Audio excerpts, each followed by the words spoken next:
Hello, folks, and welcome to Infinite Growth TV. I'm your host, Professor Econ, Todd Allyn, and I want to welcome you to our live broadcast today. I have an important guest to me today. He's coming in. He has meant a lot to me. He's helped me with a lot of things that have taken place with my moving to Colombia and becoming an expat. I was actually introduced to him by two other people, Chad from Passport Stamp. If you get a chance to follow his channel at Passport Stamp, and Kings and Dreams. Those two gentlemen introduced me to the person that we'll be talking to today, Andre from Mostly Money TV. Now, Andre is an entrepreneur. He's a Renaissance man. He's a mentor. He's all of these different things that you can imagine. He's a very, very, very knowledgeable, very wise young man. I say younger because I'm the older statesman in this particular relationship, but he's been mentoring me in many areas as it relates to the YouTube space, and also when we talk about being an expat. And I want to welcome him in. He's on his way. He should be here any moment, but we're going to talk about the advantages of being an expat and living abroad. So, does living abroad have better health consequences? We're going to talk about that. We'll talk about some of my own experiences while living abroad and the consequences that I've experienced as far as healthcare is concerned. And maybe he will be giving you some insights as far as his situation as well. I know that I had a friend that was here a while ago that came about a year ago, but came about 2 years ago came for some, I keep kidding it, Sedelia Madre, stem cells. And that was an experience for him that he had a very good experience with that. He's an ex-professional athlete as well. So there are very many advantages for the healthcare systems around the world. And I see that our guest has arrived. We have, again, introducing Andre. He also has a channel called Love Crossing Borders. Go to that channel and certainly subscribe. And also Mostly Money TV. Welcome to the stage, Andre. Andre, how are you, my friend? All right, my man Todd. How you doing? Man, I am so honored to have you. You're my mentor. I've been watching you for over a year now.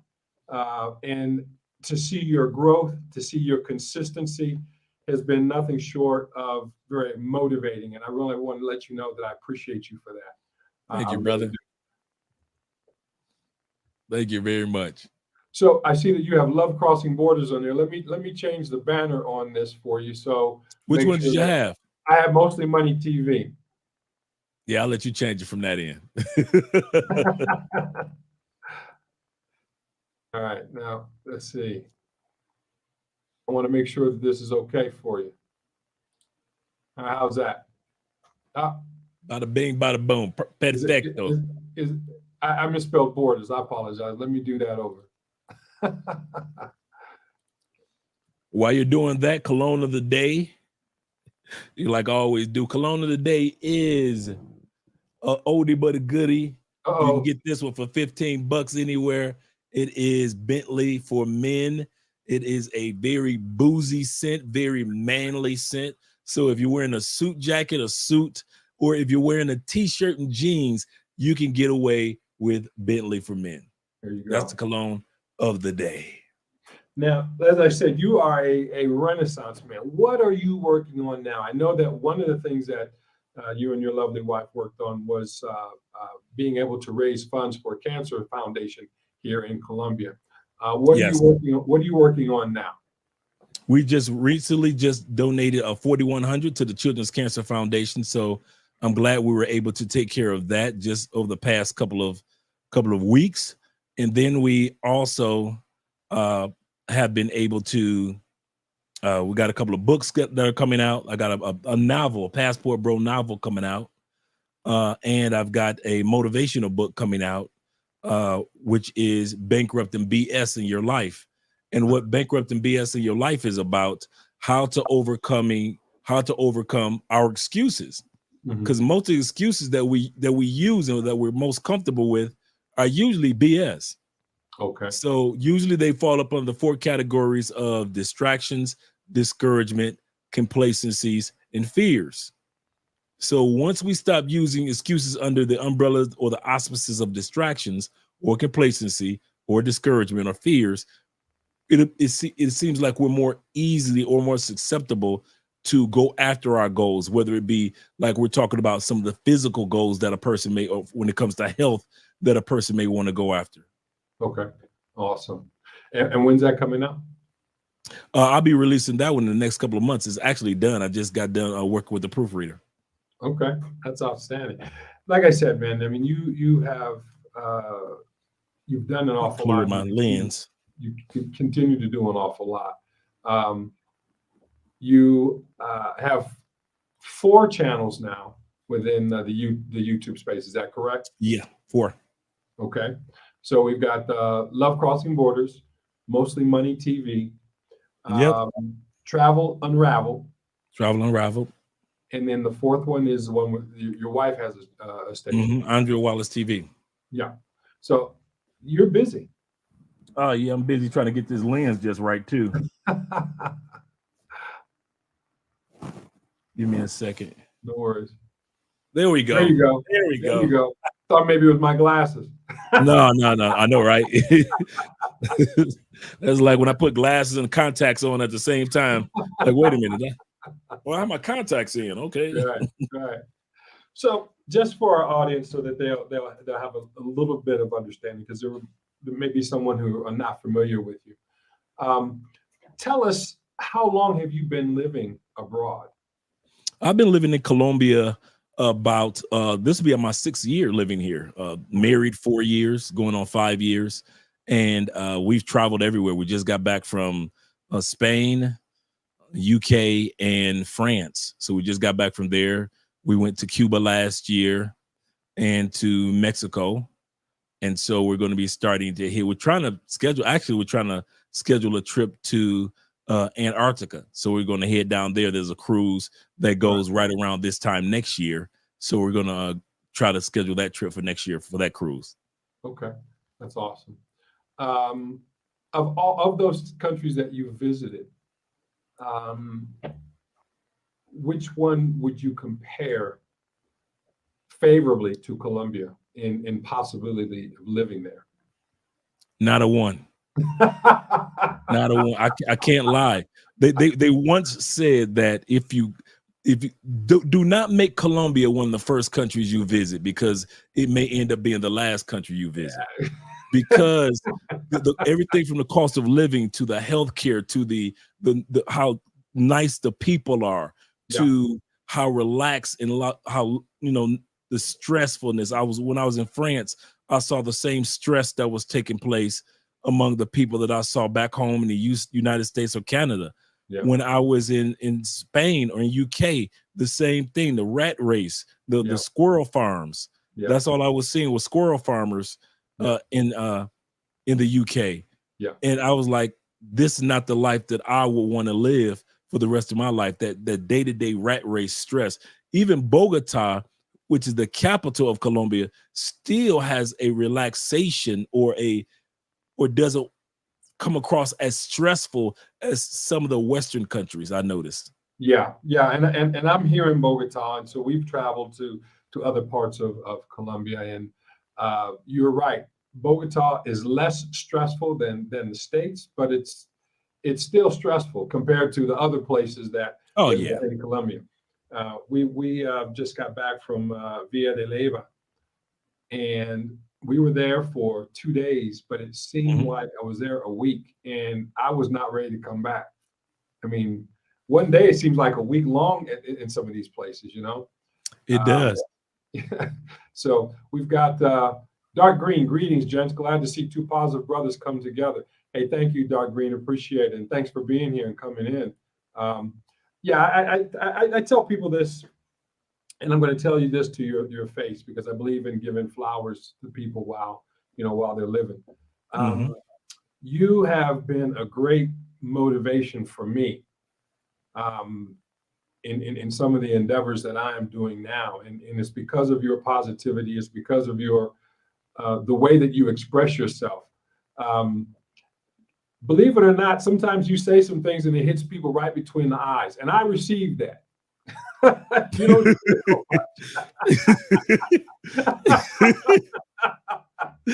and I appreciate that. And so I just want to say thank you. It's because of your mentorship. My station, which my YouTube station, which I started September 20th of last year. I'm almost at 5,000 followers now, and it's because of the advice that you've given me. And I really, congratulations. Well, thank you, and it's you've shared some of the stories with me at some of the different levels that some of the things change, and I'm looking forward to experiencing those things. Yeah.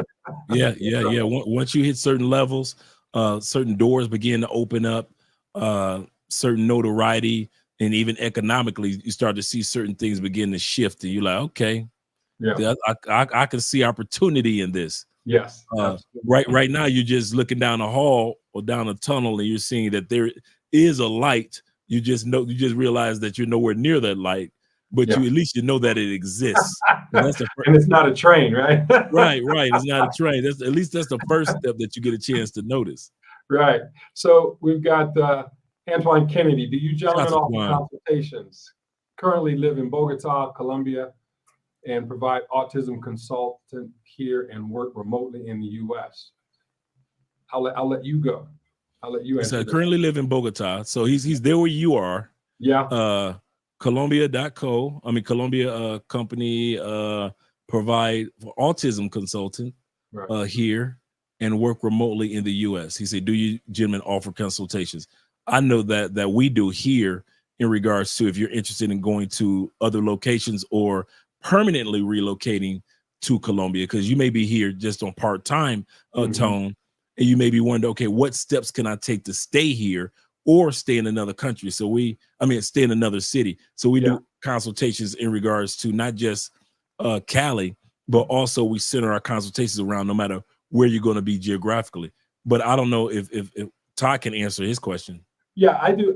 My consultations are not so much in the expat space, although I do cover that, not specifically in that space. My consultations revolve around the idea of happiness, lifestyle and happiness. And so it's more of an integrated health, integrated lifestyle consulting that I do. But if you are looking for specifically expat, Andre is your man. He's the one that you want to talk to regarding the expat. He can even go into, I'm speaking on his behalf, but I've heard him talk about these things. He can even go into how you can benefit from the tax perspective. By living abroad. I don't go into those things. I go into more along the lines of positive psychology and happiness and lifestyle, and that's where my consultations come from. So, and yours is just as valuable, because I would easily say 30% of our consultations is preparing that person mentally for the shift. There's a lot of people don't realize when it comes to relocating to another country, there's a lot of psychological preparation that you have, especially if you're a person that's close to family back home, or you have close friends back home, and the newness of coming to another location, no matter where you're going in the world. And some of the expectations, such as what we're talking about as far as health, is a better health in another country. That nervousness is there. I hear what Todd is saying. I hear what Andre is saying, but does it exist? So yes, embracing and taking advantage of Todd's consultation is just as important as ours, because there's a psychological part that you need to prepare yourself for when it comes to relocating. Absolutely. As a follow-up, thank you both. I currently reside here and looking to network with other Black men. Hey, hit us up, Antoine. Hit us up. We are always available to network with people. Network, make the dream work, right?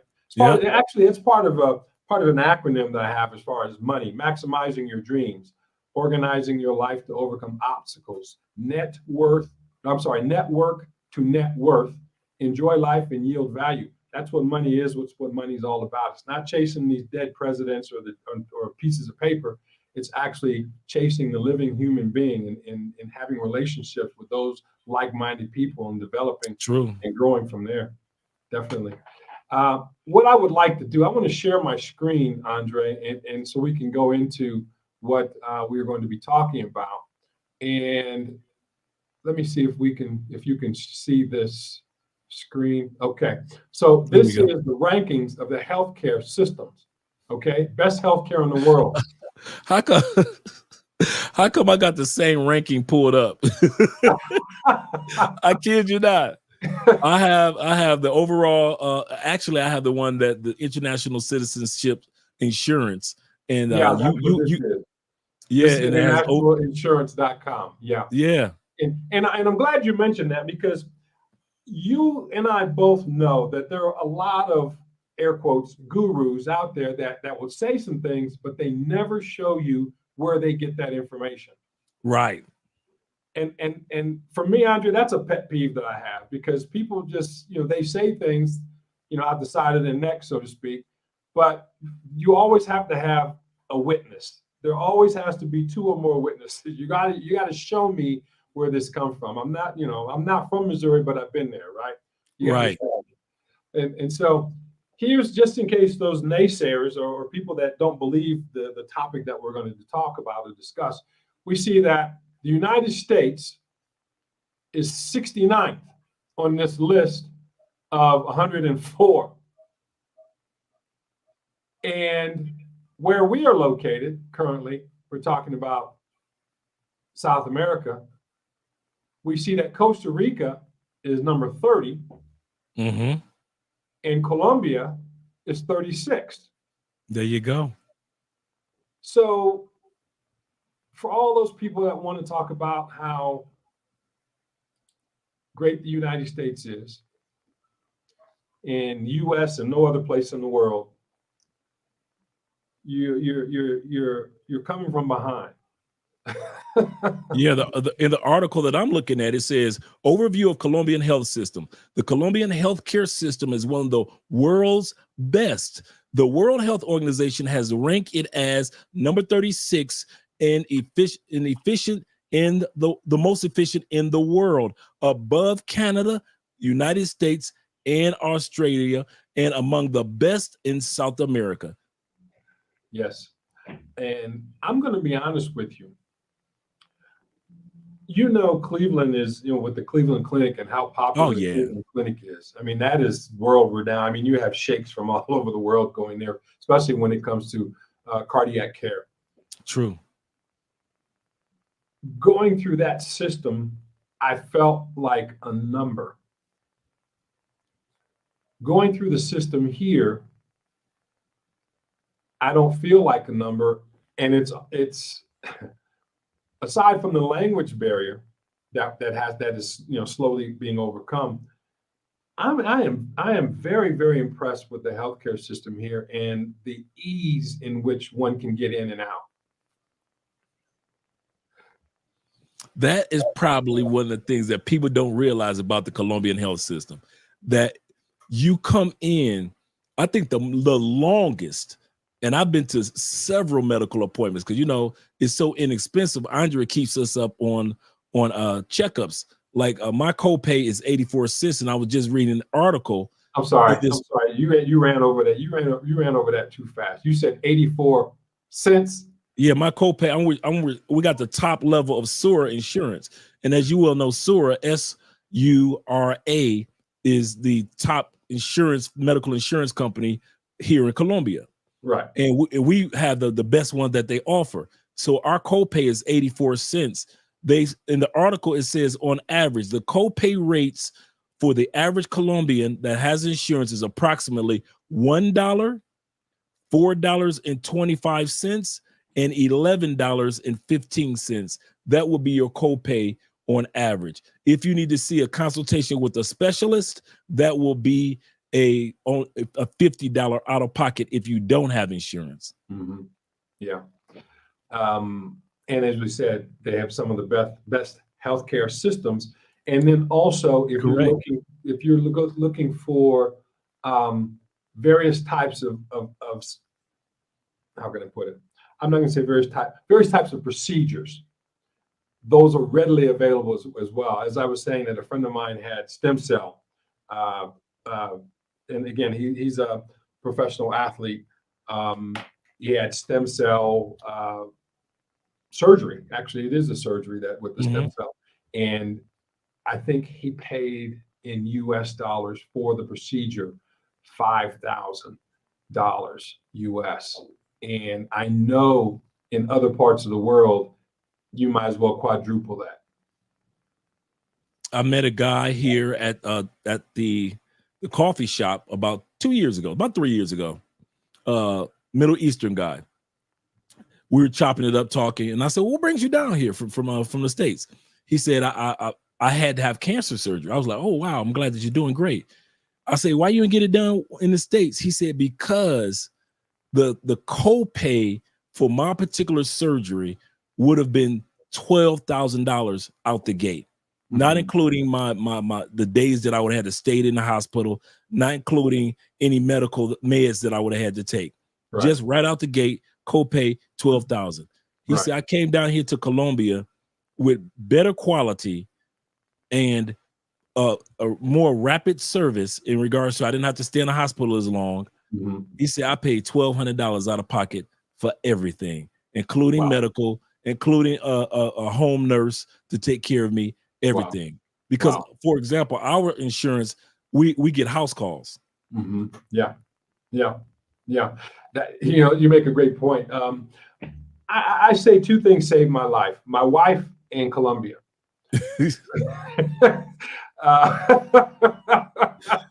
Yeah, because I'm gonna show you a before picture. I'm not gonna show it here on the show because it's embarrassing. But I was 40 pounds overweight when I first got here to Colombia. I got here in October of 2020. I was 40 pounds overweight. I'm still a little bit overweight according to my BMI, and we all know how that goes, right?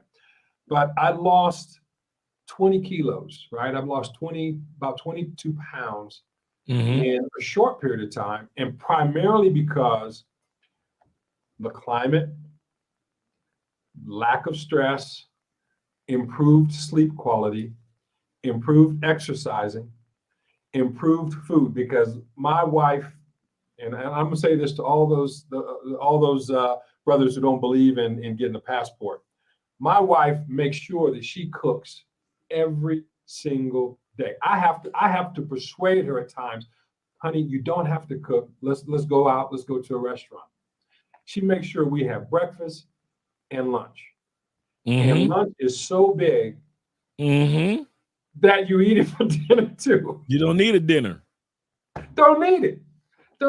And so with the quality of food and the amount of food that is eaten, I don't overeat like I used to.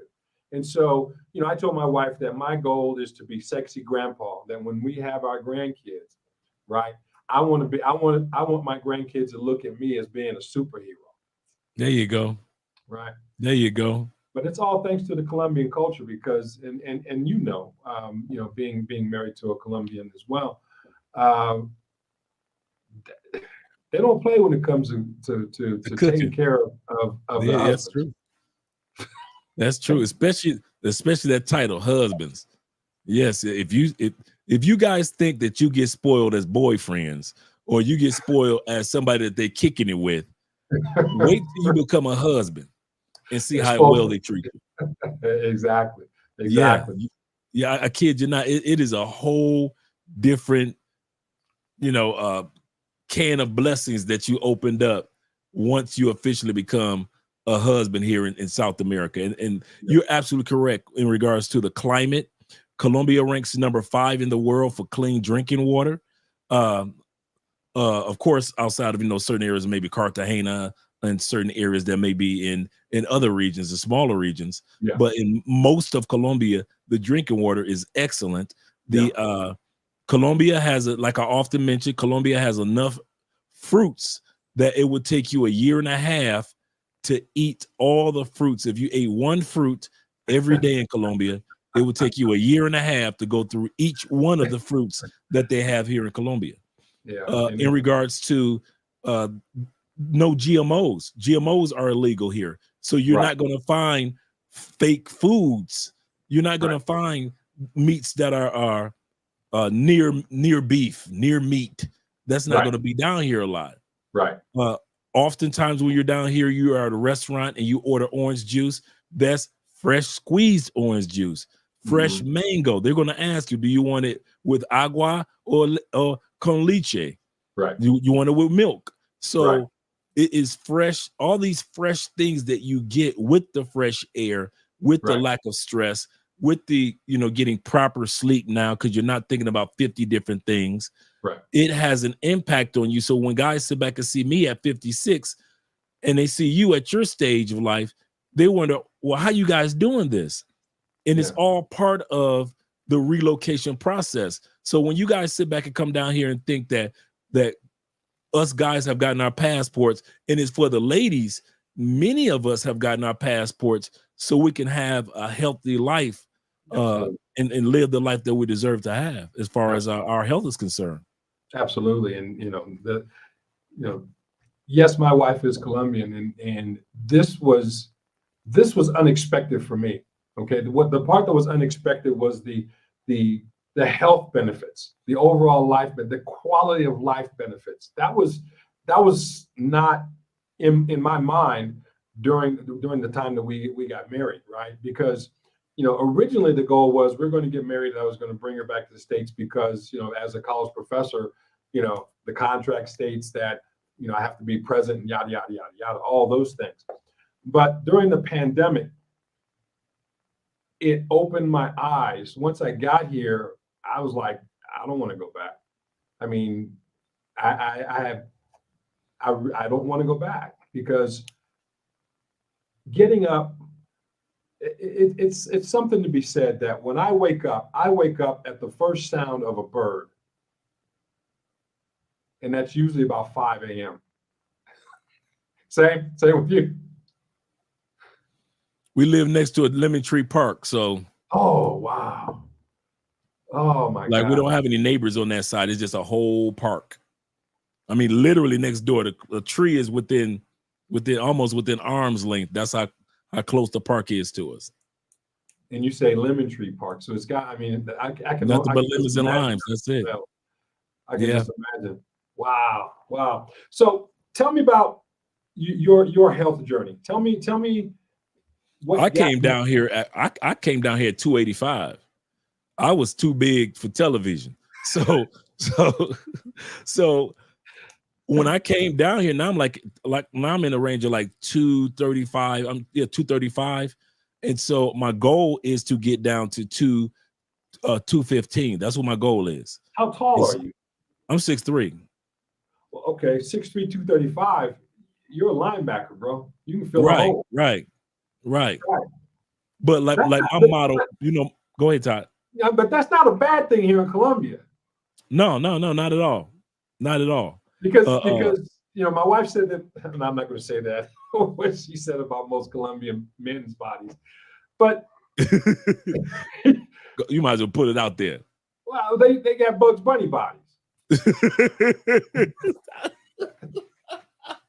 I love it. That's what she said. Shout out to the wife. Right. But the look that I can just imagine, the looks that you get when you walk into the mall with your wife. Oh yeah. All the guys want to be you, and all the women want to be with you. To a certain extent, yeah, I can say that. We get those looks in the church, so yeah. In the church. In the church. So all the single ladies. Yeah. Put your hands up.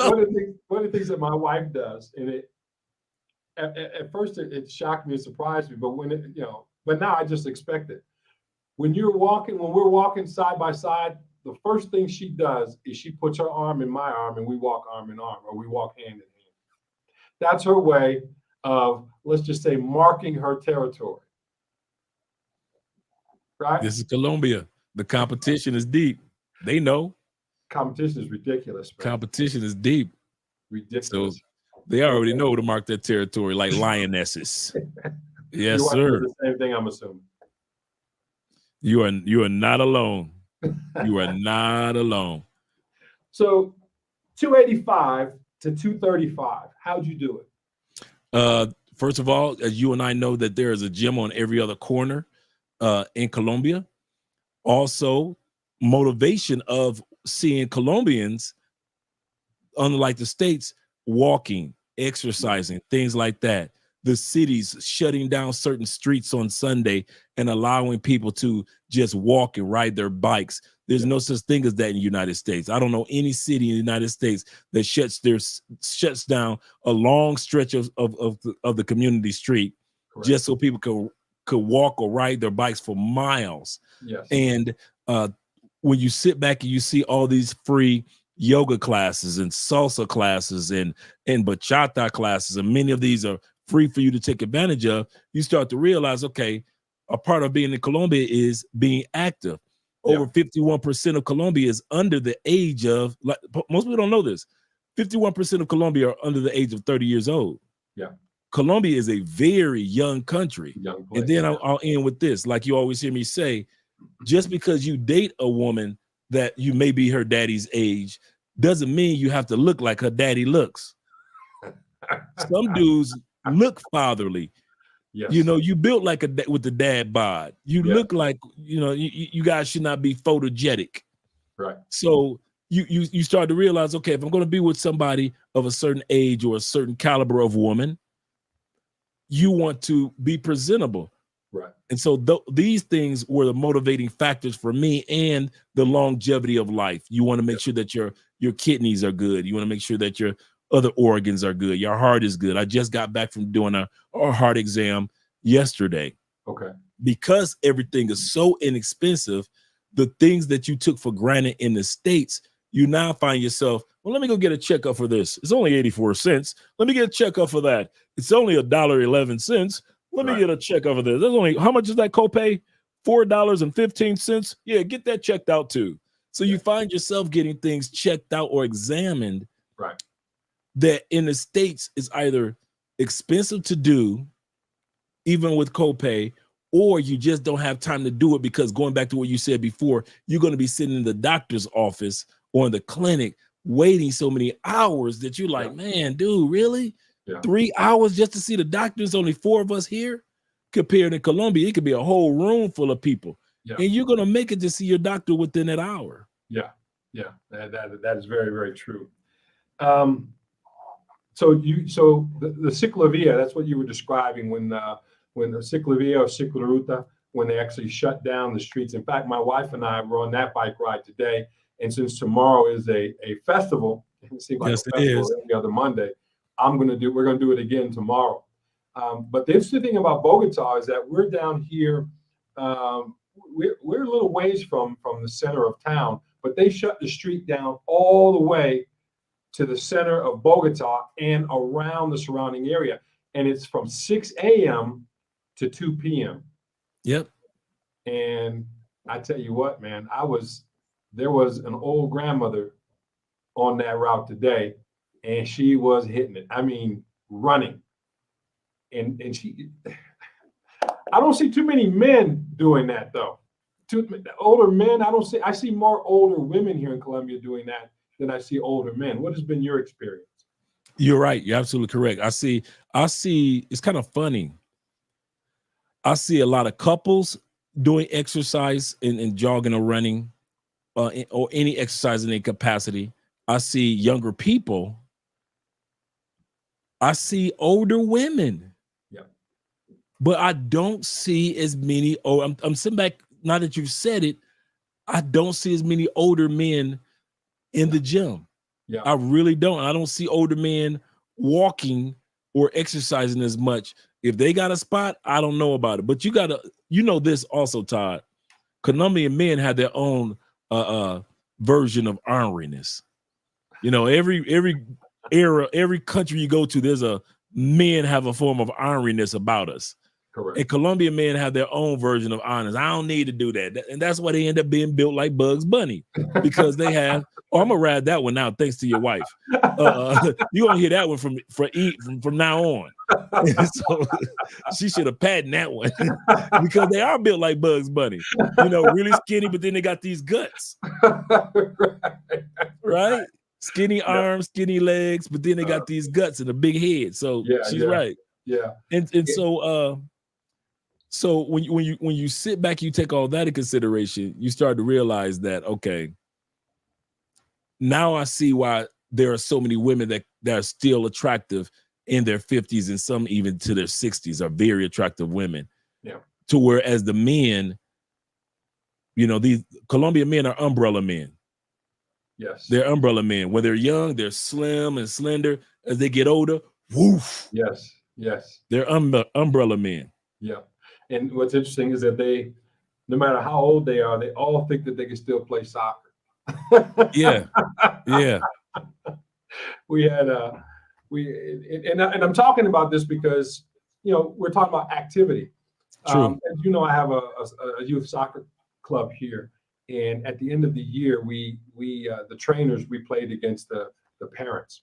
And I'm 61. I just turned 61. And a lot of people down here, as you said, they don't believe that I'm 61, so I have to show my cedula. And so because I'm a gringo, they don't think that I could play soccer. So let me just say this. Within the first 5 minutes of playing the parents, we was beating the brakes off of them.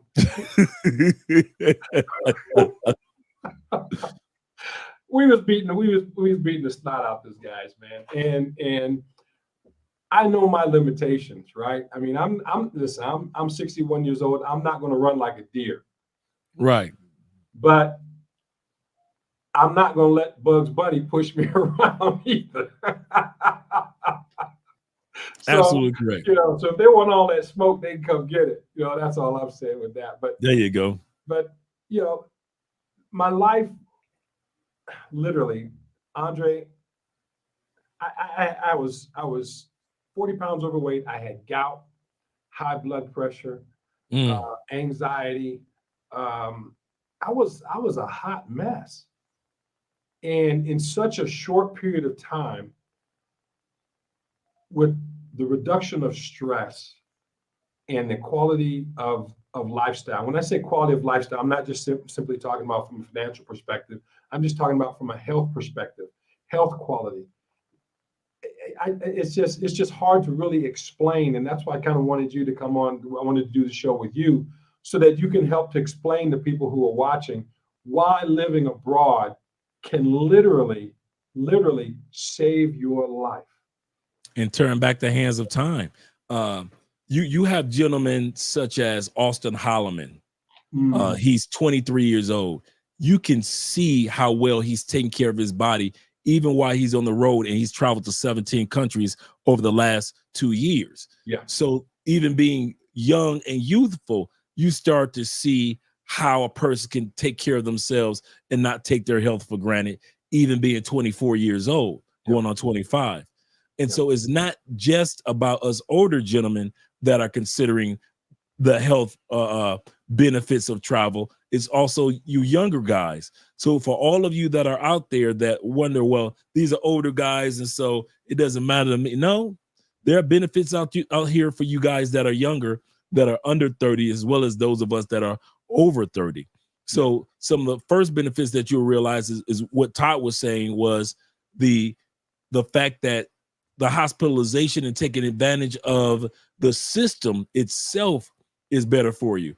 When you got a system like the United States and it ranks in the 60s of 100 plus countries, but yet you have Colombia and all these other countries that are ranking in the 30s and 20s, that's one of the first benefits you have. Second benefit is it's not going to be as expensive to take care of your health.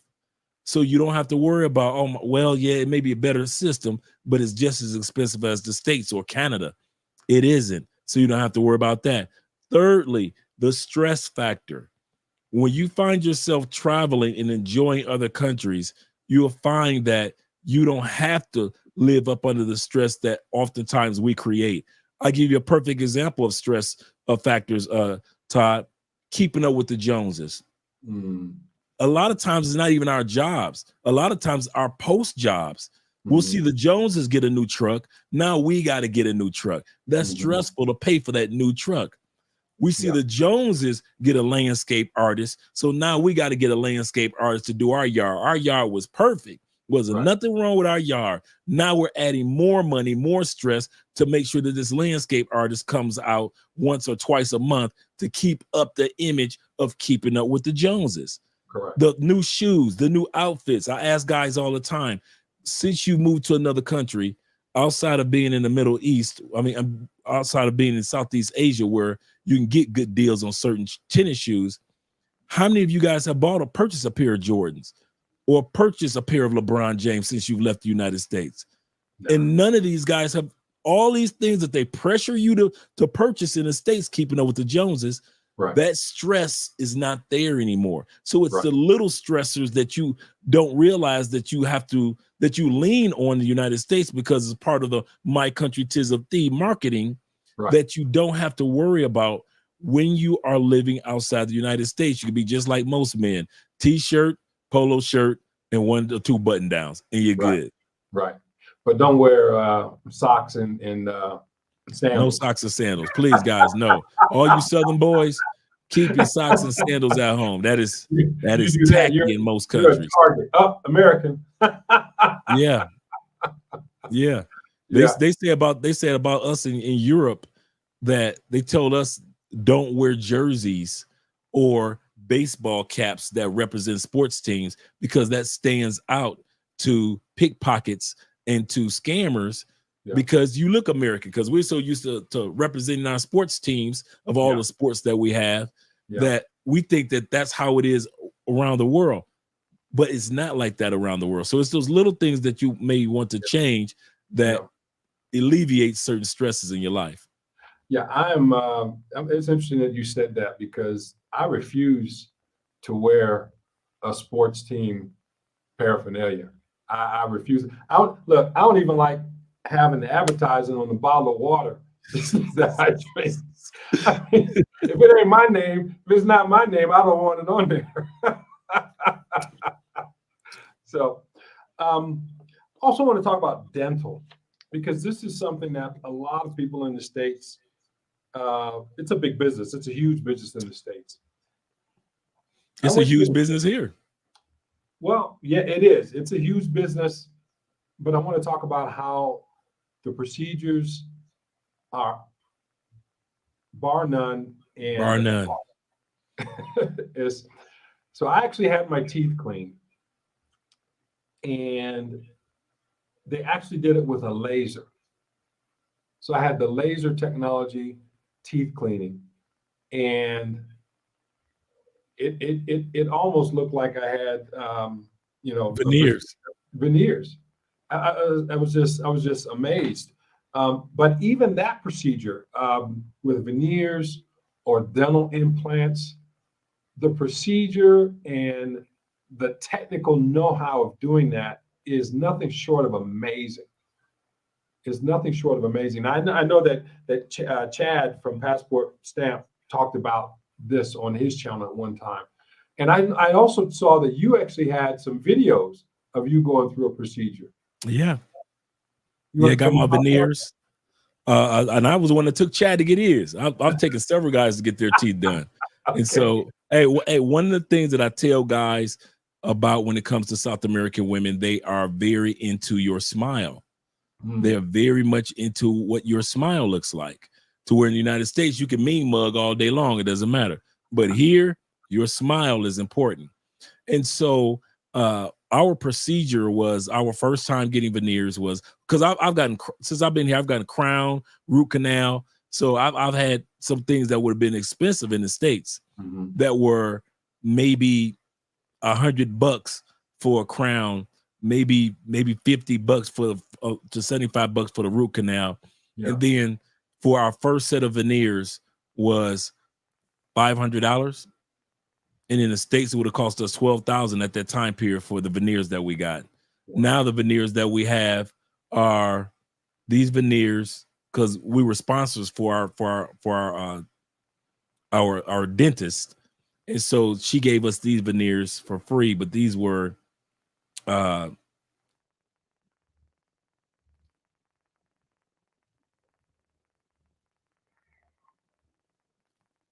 Did we lose you?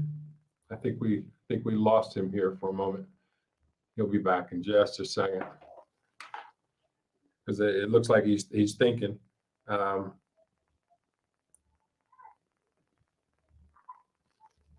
moment, and let him know that he froze.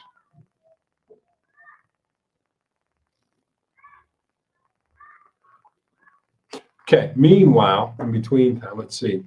Going to have him go ahead and have him report back in just a moment. But again, we're talking about living abroad have better health consequences, and we see that we do have better health consequences because of the affordability of healthcare, the availability of healthcare, and also the technical know-how of the healthcare. Okay, we've got you back. So you were thinking about the veneers. You were talking about the veneers. And it was about back in the States. It would have been about good 30 to 35,000 for the veneers that I have right now. And so it's just a poor. And then the deals that they give you, you can't walk away from sometimes because they like, well, the payments on them will only be blah blah blah blah, and then they have several types of veneers. So in the States, they only push porcelain veneers. But you also have ceramic veneers. You also have veneers which are ceramic resonant veneers. You have resonant veneers. So you have several types of veneers. You also can decide on how bright you want your veneers. Do you want the whitest of white, which I wouldn't recommend because you're looking like headlights, or do you want, something that's a little brighter than normal, nice little Hollywood smile? So you have a choice on the whitening that you can have during that time period. And such yourself, you just got a cleaning. I got a cleaning coming up in a couple of weeks, and I love it. And I kid you not, I've gotten more compliments on YouTube because of my smile, and people know me because of the smile. How I met my first Colombian friend was because of her smile.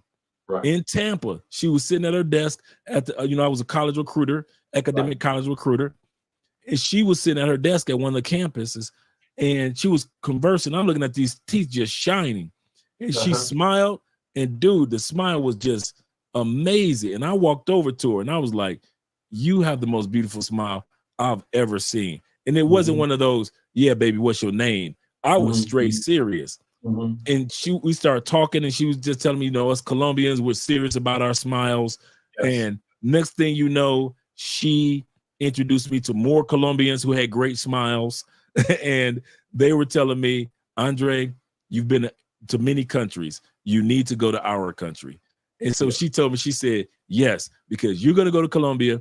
You're going to fall in love with a professional, educated woman, and you're going to thank me." And at that time period, I'm like, this is not going to happen, but I'll go to Colombia anyway. I'm already hanging with you guys anyway.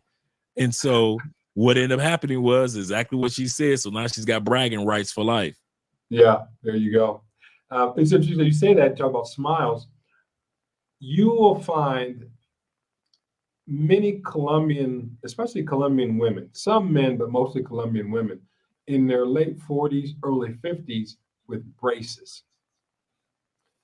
That is nothing short of amazing to me. That even at 50 some odd years old, they're so concerned that they have braces, right? Usually in the States, you're thinking the person would have braces and they're done with their braces at 20, 22, 23 at most. But here you could be in your 50s and also implants. I mean, that is huge down here too, having dental implants. And it's nothing short of astonishing what they can do with their dentistry down here. It's nothing short of astonishing and affordable. No. I like what one person said, Todd. "You're not ugly, you're just broke." You're not ugly. You're just broke. Explain that. Because outside the United States, if you have just a few dollars, you can basically age backwards. Your smile will take off 5 years to 10 years easy. Yes. That's one of the reasons why people can't understand why we look so young, Todd, because just us conversing and they see our smiles, the same smile that a 22-year-old, 25-year-old would have is the same smile that we have. When it comes to your gym membership, you're paying 30, 40, sometimes $50 a month for a really good gym membership in the States. That same membership here in Colombia can be $12, maybe $15 at the most. Yes. For the gym member. So you have no excuse, or just going for a brisk walk. And now you're getting your vitamin D from the sun. At the same time, you're getting fresh oxygen coming from the oceans around us. Yes. Getting that fresh oxygen coming from the Amazon jungle behind us. Yes. So you've got all these things that will impact you. And so that's one of the benefits, the other benefits of traveling as we're talking, the health benefits is you begin to slowly but surely age backwards. I know people, and I know you may have known people that have sinuses in the States, and they come to South America, not one sneeze, not one, they don't have to take a pill. I know several people, not all people are like that, but I know several people that have come down here and they're at all that their sinuses aren't acting up. I know individuals that come down here and that one guy turned me on to this. He said, Dre, I got a question for you. It may sound odd. I say, what's the question?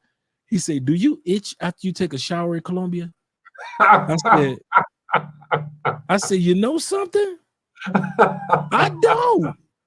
And as a black man, you know, if you don't put lotion on immediately in the States, you're going to be itching. Am I lying? Yeah. No, here in Colombia, you never think about the fact that they don't have as much, they don't have all those chemicals in the water, even in the shower, that they have in the United States, all that fluoride, the extra chlorine and things like that. And so you find yourself eating a lot healthier, living a lot healthier just by way of just a shower. Yeah. And you know, Colombians shower all day long. Yeah. And it's interesting story. This is, don't laugh at me too hard. You can laugh at me, but don't laugh at me too hard. I'll laugh with you. Okay. No, I was it was literally, it took me a year to figure out the shower. Okay, because my stepson would go in and take a shower, and he would be in there an inordinate amount of time. Right. And I would go in and I couldn't figure out how to turn the hot water on, because they have the electric shower head. Yeah. You only turn it a certain amount and then the hot water comes out. Andre, it took me a year to figure that out, because I had to ask my wife. I just broke down and asked her. It was after a year. I'm like, how do you get the hot water on? Because it was freezing cold. And taking cold showers is not a bad thing. But when you live in Bogota, you're right. But I was like, he's in here half an hour singing. I don't know if he's dancing or whatever he's doing. And I at tops, I'm like 5 minutes because the water's freezing. So she said, well, yeah, it's the electric. You just turn it on just a little bit and you hear the electric motor, and now you got hot water. Took me a year to figure that out, man. A year. Yep. So, and there's a box that we have outside our apartment that regulates the coolness of each one of the showers. We got two bathrooms, 2 showers that regulates each one of the showers. Right. Okay. Yeah, we were. And that's what she's talking about, that click that you can hear take place. Yeah. And then we were in Villa Leyva, and I actually saw this for the first time. NASA Colombia, that they actually have NASA's actually in Colombia as well, and they actually had the tank above the apartment where we were, above the room where we were staying, and it's all heated by solar panels. And I was like, You don't see that much in the States. I mean, they're big on solar. It's Colombia is just so biodiverse, and they're so Yes. geared towards conservation and biodiversity and healthy environment. You can't do anything but benefit from living like this, man. I mean, it's just absolutely incredible. You talked about the fruits. You said that, if you ate a fruit a day, it'd take you a year to eat all of the different fruits here in Colombia. What's your favorite fruit? Man, papaya is one of them. Of course, the Mhm. Colombian pineapples. The Ooh. yeah, Now, no, let me pause right there when you said Colombian pineapple. Why do you make the distinction Colombian pineapple? because since they're grown here, um, they have a sweetness about them. Colombia is one thing I noticed about Colombia as a country itself. It is very self-sufficient. If they just shut the system down around the world, Colombians still growing their own fruits and vegetables. That ain't gonna slow Colombians down.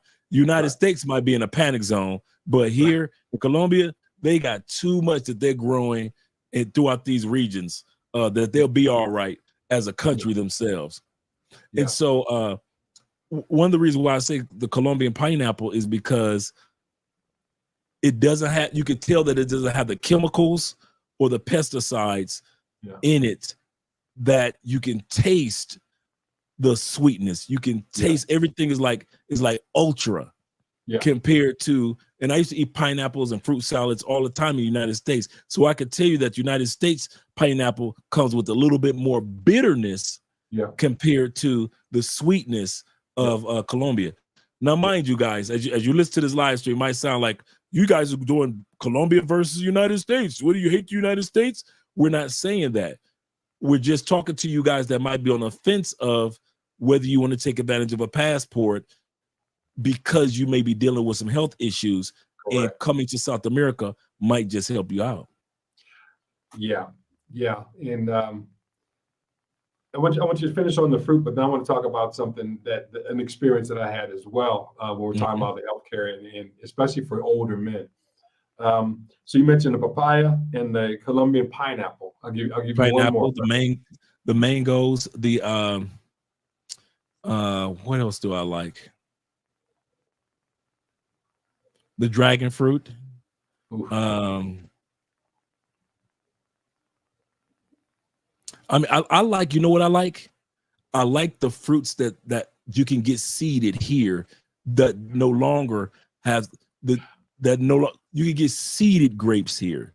Yes. You see what I'm saying? Yeah. You can get things that are grown the way they were supposed to be grown, not the Yeah. GMO version like Yeah. United States. Like they think they're doing you a favor by taking seeds out of the Yeah. grapes. So it's certain foods that you get here that are exactly the way they're supposed to be. Yeah. Absolutely. Absolutely. What about guanabana or soursop, as they say? Do I you like like? that. I do like that, and I also like Lulu. Oh yeah. Oh yeah. Yeah. I like the Man. Lulu juice. Yeah. Something else that I've done since I've been here is not just the fruits and the vegetables, but the herbs, right? The eucalyptus, fresh eucalyptus that so I'll just get eucalyptus leaves and I'll just put them in my office and just let them sit. Mm-hmm.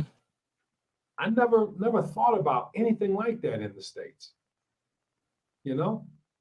Um, when we talk about getting out of the shower and the water being different, yes, you may have to put on coconut oil or whatever it is but you don't Mm-hmm. have to put on the same amounts that you would have to put on somewhere else, right? Like it's like Brill cream, a little dab would do you, and True. you're good. True. Yeah. One of the things I wanted to talk about, because we talked about men coming here or even women coming here for health situations. We know that prostate health is big in the U.S. and True. there's almost a pandemic or epidemic I won't say pandemic. It's almost an epidemic in the States when it comes to prostate health. What I've noticed is that because of the foods, because of the lifestyle, because of a lot of the things that I have now incorporated into my life while being here in Colombia, I don't have those same type of warning signs or issues that I would have if I stayed in the States. True. And I've gotten exams since I've been here. I've gotten prostate exams since I've been here. So you're absolutely correct. Yeah. And it's almost as though that if when I go back to the States, if I eat and the food is totally different. If I eat differently for a week or so, I start to notice that my body's changing. And so when I come back here and I get back on the wagon, so to speak, all that other stuff clears up. All that other stuff clears up. And it's just, not only are we talking about longevity or how long you live, people not only want to live long, but they also want a high quality of health as they get older. And what I've found, Andre, is that my quality of aging is 100% better here in Colombia than when I was in the States. Yes. Yes. That's been your experience as well? That's been very much my experience. It's surprisingly, because like you said earlier, this was not an expected part of the deal of moving to another country. You didn't even fathom the thought that you would start aging backwards due to the fact of relocating to another country. And so that's been my experience as well. I sleep better, not snoring as much, not waking up and down throughout the night as much. I'm a pescatarian, so I don't eat meats. But if I were to eat meats, I know that they would be a lot healthier than the meats in the United States, because the United States, the meats are illegal to sell in most countries anyway. You got meats that, wait a minute, pause. You guys got us eating meats that no other country wants. Yeah. No other country wants the U.S. chicken. You can't sell it anywhere else. The U.S. beef can't be sold anywhere else around the world. The U.S. pork or the U.S. Beef, pork, even the seafood that the U.S. has cannot be sold anywhere else in the world. Yeah. I remember the first time that I saw a Colombian carrot. Oh yeah. It was this big. It was this big. Yeah. The carrots look like, man, Bugs Bunny will lose his mind down here with the carrots that they have in Colombia. The carrots in the United States, I'm so used to these little thin carrots, little slim carrots. Yeah. No, I mean they're dinosaurs. In our refrigerator right now, they look like dinosaur carrots. They do. You're like, what in the world type of carrot is this? Yeah. I kid you. That's a good point, Todd. Now you got me doing a flashback. Like, I haven't had a skinny carrot since I've been here. They don't exist. They don't exist. A skinny carrot is, listen, a watermelon with seeds, because I love watermelon, and I do too. Right? Let's keep the stereotype alive. Yeah, keep the stereotype alive. Cantaloupe is just otherworldly. Guanabana, what is the mangosteen? Is another fruit. The dragon fruit, both the red and the yellow. The yellow ones are a little bit smaller and unbelievable. I used to get headaches a lot. And now if I get a headache, all I do is I eat a piece of fruit. I might drink Lulu juice, right? Straight Lulu. Or I will, as I said, put the eucalyptus in the room or something like that. And my headaches are not as debilitating as they used to be. Actually they're very, very infrequent at most. In terms of gout, haven't had an issue with that since 2020. You know, so again, we're just two guys chopping it up, talking about our experiences here. How, as Andre said, that we've started to age backwards, and we just want to encourage anyone to get your passport, to travel, to experience for yourself, because the only thing that you have is your health, and there's only one you, and you got to take care of yourself. And I've seen, Andre, I've seen your pictures with you and your wife, and you guys are out, and I saw you guys with your sparkling wine on New Year's. Another thing I wanted to talk about that's very, very important that a lot of people overlook is that when you're talking about health, you're also talking about connecting with people. One of the things that I've noticed while being here in Colombia is that when you connect with people and they're your friends and your family, it runs deep and powerful. Yes. Yes. Can you speak about that? Yes. It's amazing how a part of me being healthy is knowing that not just Andrea cares about my longevity, but I have family members and friends, true friends, that care about my longevity.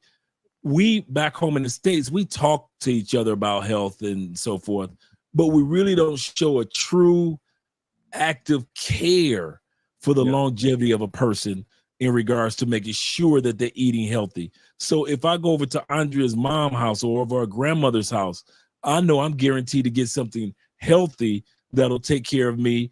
And if I get a cold, everybody's calling, checking on me for a regular everyday cold. You'd have thought, it was more than that, but just for, am I kidding, Todd? So knowing that it's not just your spouse or in some guys' cases, or the girlfriend that cares about you, but the fact that you know that there are other people that are really invested in the longevity of your life and a good life, it makes you kind of step your game up in regards to, well, let me really take care of myself, because there are people out here that give a dang if I'm healthy or not.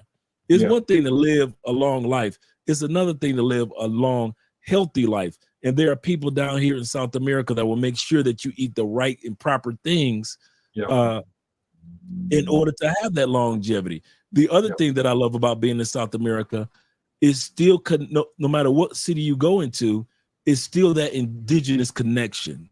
Yes. So a lot of the fruits and the vegetables and the recipes are indigenous in one way or another. And some of the, like you say, some of the herbs are indigenous to when people lived in the Amazons. Yes. And came out of the Amazons. And then you had the indentured servitude of Black people coming from the Congo to South America. And then they came with their recipes. So you always, I noticed this about Colombia, you cannot get away from history here. In the United States, we only go back as far as the Revolutionary War and George Washington, but we never go all the way back to the Native Americans and what they were doing. But here in Colombia, is the past and the present when it comes to health are all one. Are all one. Some of the things, some of the recipes, some of the drinks are older than the country itself. Before it was founded.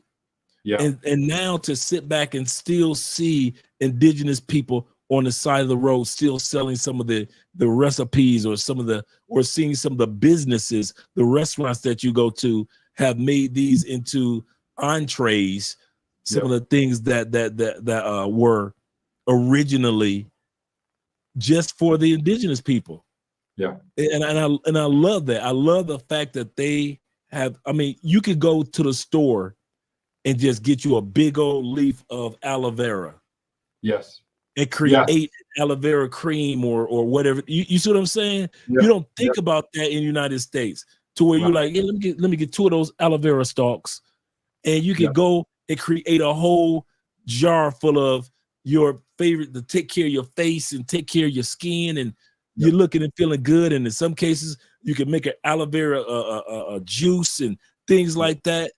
It's these little things that were around eons before Colombia became Colombia, and people are still using these today.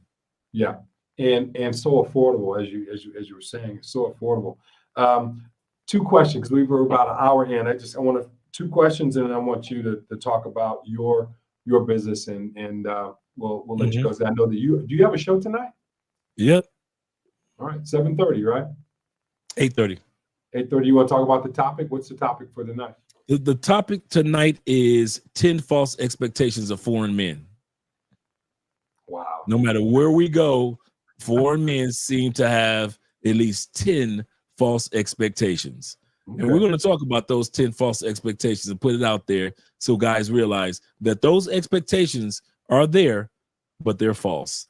Yeah, I'm going to be sure to tune into that one. Soups. I've eaten soup. We've all eaten soups, but when you have a Colombian soup, that in and of itself could be an entire meal. You're laughing. So when I first had the fish head soup. Okay. You haven't had the fish? Please do not tell me you haven't had. I haven't had the fish head soup. Oh, I haven't had it. Is that the bagra or the mahada? I forget what fish it is. It is a recipe from the Pacific coast. And you know, Cali is right here on the coast. Yeah. And I haven't been that way yet. They actually cook the fish like they would regularly cook the fish. They will make a brothy soup, like they'll make a brothy soup.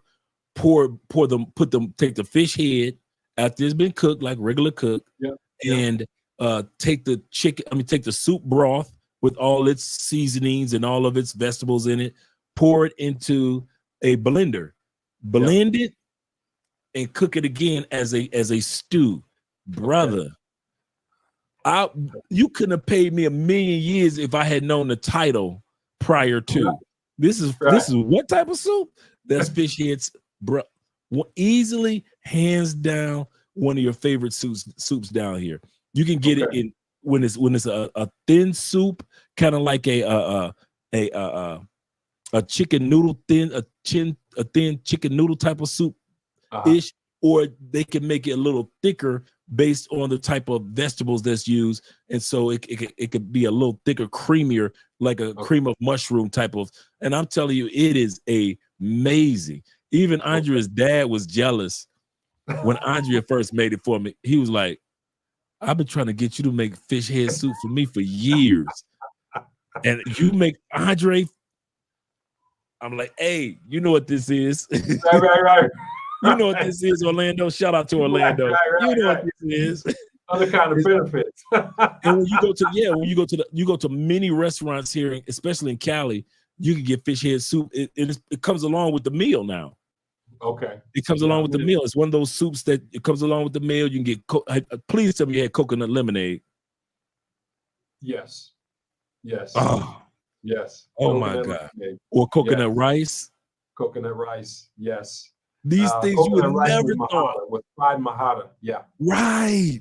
Yeah. You would never think of this. You're hearing fishes. You're hearing about fish and seafood that you never heard of before. And then you're thinking about recipe. In the States, there is no way I would have ever imagined coconut lemonade or coconut rice. Or coconut rice. Every time I introduce somebody to coconut rice or lemonade, I sit back and watch on purpose. One brother, one sip of coconut lemonade, he had ordered 6 of them back to back. Wow. He was like, he said, brother, I've never tasted anything like this in my life. Yeah. Yes, sir. Ajiaco. I don't recognize that. Ajiaco is the soup. It's okay. Well, you're pescatarian, so you probably wouldn't have that with the chicken, but it's a soup, a creamy soup. It has chives in it, but then they also have a big old piece of corn in it. Now when I say corn on the cob here in Colombia, it's different than the corn on the cob that you get in the States. True. Because the size of I don't know what the granules of corn that you get are big as pennies. They're huge.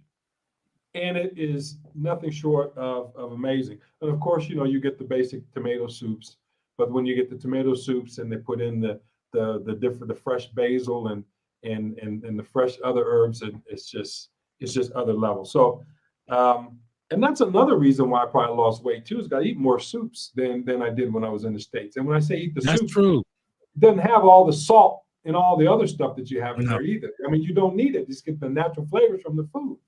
Because they replace salt with lime. Exactly. They replace, you get lime, and you get that same type of salt bitterness. Yep. And it's healthier. It's those little things like that that you and I are discussing tonight, that you take for granted now, that you like, oh yeah, they'll have the salt shaker right there, but I can't remember the last time I touched a salt shaker. You know what? Facts.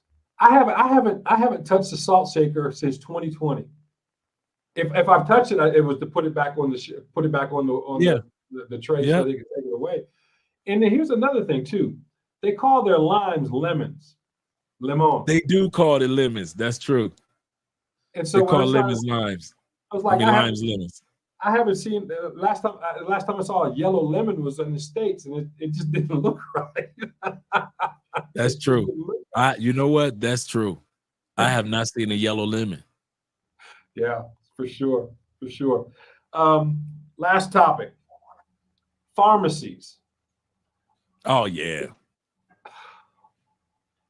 The pharmacies down here are next level. They're just next level. We have one here in the little neighborhood here. And you go in and you talk to the pharmacist, and they have what you might need to have as a prescription in the States. They're selling it over the counter. Over the counter. Everything from your testosterone pills to, you can get penicillin shots, you can get B12. Man, yep. Without a prescription. Yeah.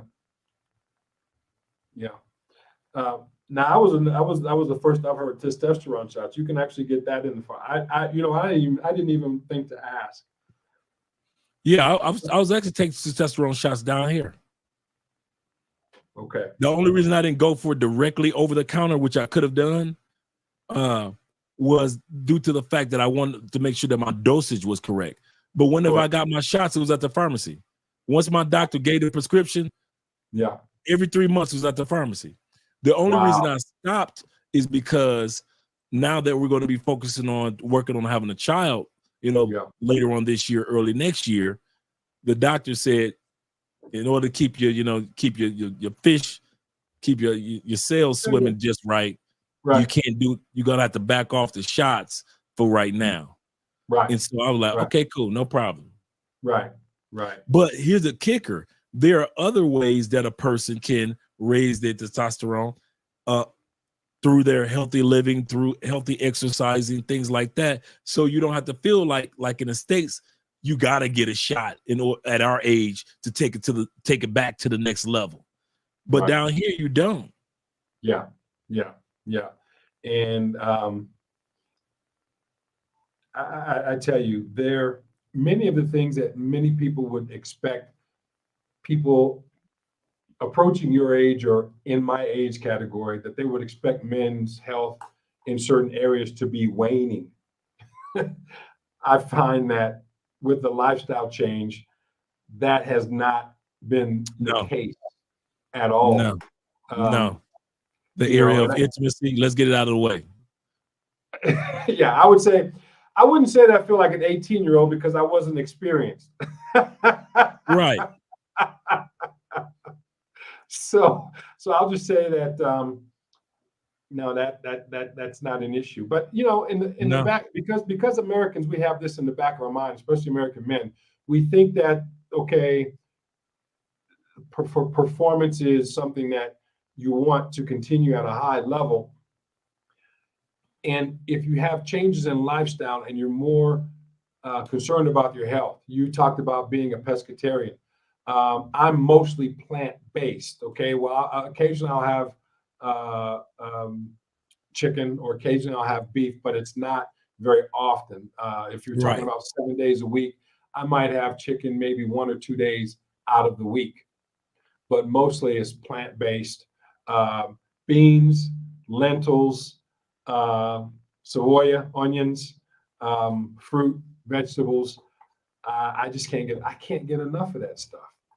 So, No. but I want you to address, because I know that you talked about you and Andrea are going to be planning. And I would say this, that if you have a boy, Todd is a great name for a boy. So I'm just putting it out there.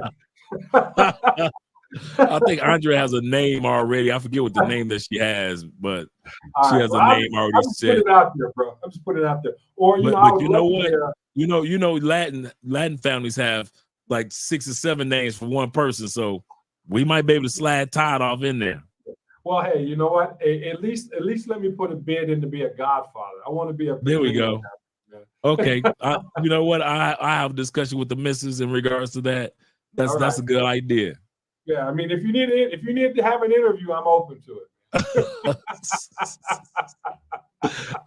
You know what? You got a great resume with me, so there we I go. appreciate it. I appreciate that. So let's talk about that. Like you said, let's just get it out of the way. I'm not, without going into your history about, the history of why you all are planning about it, yada, yada, yada, yada. What has been your experience from that perspective in terms of men's health? How has it changed by being here in Colombia than when you were in the States? In this, you know what? For me, it has caused, and guys, just in case you guys are wondering what we're talking about men's intimacy. So we're talking about, has anything changed? Actually, for me, because I left before anything could occur, Mm-hmm. I've been like, I tell people that my body on the intimate side is like 25 years old. Right. I kid you not. On call. Right. No hesitancy. No, right. no, oh, I'm having one of those moments, baby. I'm sorry. None of that. In the States, a lot of it was due to, let's be honest, a lot of it was due to our bodies going through certain stressors. Yes. I remember, I'll never forget this. I was going through a stressful moment with the female I was dating, right? We dated for a minute. She was stressing me the heck out. And my body reacted to it. I don't want her no more. Right. And I was like, what do you mean you don't want her anymore? I don't want her anymore. I'm done with her. Right. But we go try to work this relationship out. You can work it out, but I'm done. And my body would not respond to this person. And I thought it was something that was wrong with me. Like, oh man, I'm at that stage of life. I was in my 30s at that time period. Right. And I called my mom. Rarely do I call mom, and rarely do we talk about this topic. She said, what are you stressing? That's what made me realize the stressors. She said, what are you stressing about? Mm-hmm. And so I tell her about the relationship. She said, your body is responding to the stresses that you're going through in that relationship. Right. And so what ended up happening after I was like, you know what, this is not working for me. Mm-hmm. If I can't be intimate with if my body's rejecting this person and at the same time is rejecting the fact that I'm eating certain foods in the United States, so that's not helping. So now I got bad food in the United States and I'm in a bad relationship and I'm stressed out. My body is like, no, there is no intimacy right now. Right. The moment the next person out, body kicked right back into gear. Yeah. So I realized that not only being around the right person, but also eating the right foods, drinking the right waters, and not allowing the wrong type of people or food to come into my life has to this point given me the body of a 25-year-old easily. And there'd be times Todd can attest, it's times where our wives can't keep up with us. So to sit back and say at this stage where people crack the jokes on me in the United States, you got to have a blue pill. You got to have this pill or that pill. We don't even, that never crossed our mind. No. No, You know, no. Someone, you need to have a someone pump. has to be, You need to have these accusations towards men, yeah, and you come here and you realize half of that stuff never happens to your body anyway, yeah, because you're eating so healthy and you're not living up under the umbrella of stresses that you did back home. yeah. And to talk about, the stresses, being married to a Colombian woman does not mean that it is stress free, Oh but yeah. it's a different it's a different type, because in this, being an American and having American culture, that anytime that there's a stressor in a relationship, you think that someone's looking to get out, right? I mean, someone's looking for a way out. But here, with this culture, if there's stress, it's not the stress because someone's looking to get for a way out, because that's not even on the table, because the divorce rate in Colombia is less than 8%. That Yep, ain't even they ain't even thinking about absolutely. that. In the United States, 75% of the women that are the ones who initiate the divorces in the US. That's highly Except improbable. except for step parents. Men men initiate 61% of all divorces in a step parenting situation in the United States. Right. In normal situations, yes, 80% are women that are fighting divorce rate. Yeah. And among those that hold degrees, it's 90%. Yeah. Among women that hold degrees in the United States, BA degrees, 90% of the time a divorce is filed is by the woman. Yeah. But when it comes to step parenting, whether it be the child belongs to the father or not, in other words, the father is an initial parent and he married a stepmom, or Yeah. he's the stepdad. In either scenario, the father Mhm. files for the divorce, or let's put it like this: the male files for the divorce 61% of the time. Yeah. And we can rehash, or we can talk about a lot of the factors that go into that, Oh because yeah, when we're talking about the culture, I'm just simply saying, and you're saying the same thing, is that the culture is different. And you mentioned earlier in the show, you talked about how, when we talked about the mindset for the change, if you're going to live outside your country, mindset and language and understanding the culture, that takes some getting used to, because you're true. coming in with a preset of conditions, a pre-mindset, and you're bringing your steamer trunk luggage into a new culture, and that doesn't always work that well. So I you got to, learned yeah. that the hard way through driving. Oh Lord, Driving in Colombia, I won't do it. it is so easy once you embrace the culture. Yeah, It is super easy. I don't flinch now. I don't trip. Now, when I first started driving, that first 6 months, I'm cussing out everything moving. I'm telling everybody, you can't drive. What are you doing? Blah, blah, blah. You guys are idiots. I'm cussing out everybody, right? But I yeah, kid you not, once you embrace the culture of how they drive, well, here's the thing that I learned. As I was learning to drive the way that they drive here, I started looking at Europe. I started looking at Asia. I started uh-huh. looking at how other countries drive. And I realized, oh, Colombian driving is the norm. When we were in Europe, that's exactly how they drive in Colombia. In parts of Asia, you look at the videos, they Right, drive just like Colombians or right, Brazilians. Or right. so the odd bird out is the West. Yes, How yeah, we learned is not how the rest of the world learned. Let's look correct. at it from a statistical point of view. The 330 million plus Americans only make up 3 to 4% of the 9 billion people in the world. That's it. We only Mhm, make up 3 to 4%. mhm. So we assume that our measly little 3 to 4% is how everybody else is doing it. Now you see Exactly. where I'm going with that? Yes, sir. But then Yes, when sir. you leave the 3-4% and you go to that other 96, 97%, you start to realize No, the rest of the world is not limited. We're the ones that was limited in regards to how we go about things. So as a driver and even learning cultures and food and health, I started to realize that, okay, I'm going to have to start embracing what the rest of the world was doing. And that's what made driving for me so much easier here in Colombia as I began to drive just like Colombians drive. And I drive an SUV. So I don't drive one of those little mouse cars. I drive an SUV and I have no issues. Everything is going smooth. But those first 6 months, yeah, I'm cussing out everything moving. Well, every bike, every bus. Man. My hat's off to you because I'm in the passenger side, and I still need a pastor next to me, somebody praying. It's good. So shout out to Carlos Los D at Learn Crypto TV. So yeah, he knows what we're talking about. Carlos, shout out to you, bro.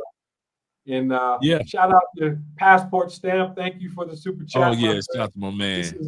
This is now, you know what? I'm gonna give Chad his flowers too. It's because of Chad. When Chad was here in Bogota, it's because of Chad I met you. I met Kings and Dreams. I met Carlos. Chad is one of the influencers in my life as well that started me on this road to sharing my knowledge and my knowledge. I won't say wisdom because I'm still learning on the YouTube channel. But shout out to Chad. Thank you, Chad. Shout out to my man, Chad. Oh man, he said, "Love you too, brothers. I've watched the whole show on my way to work. One love, yes sir. One love, brother." Man, I tell you, you got to see. I don't know if you've seen Chad's the latest video that he showed where he actually went and got his citizenship. I've been following. I saw Chad's yoga video this morning. Shout out to Chad. Chad doing it, man. Chad doing it. Chad has found his little Shangri-La, his feng shui. He good, boy. I ain't gonna even lie. And I love yoga.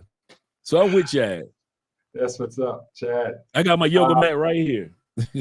Okay. Well, I'm gonna just say this publicly too. I need to schedule a consult with you in 2 weeks. Okay. So, yeah. So, I mean, I know we've been on vacation, right? So, but I don't want you to think that I've abandoned that. That's got to be a monthly. You know, I'm not gonna let you off that easy, bro. I got you, brother. I gotta have that consult. So I'm in black. The Spanish is extremely difficult for me. LOL. How long did it take you brothers to learn Spanish? I'm still learning. I'm gonna let you talk. I'm gonna let you start with that one. Brother, I'm still learning. I recommend you do like a lot of us are doing. Get Pimsleur app. Once again, the Pimsleur app.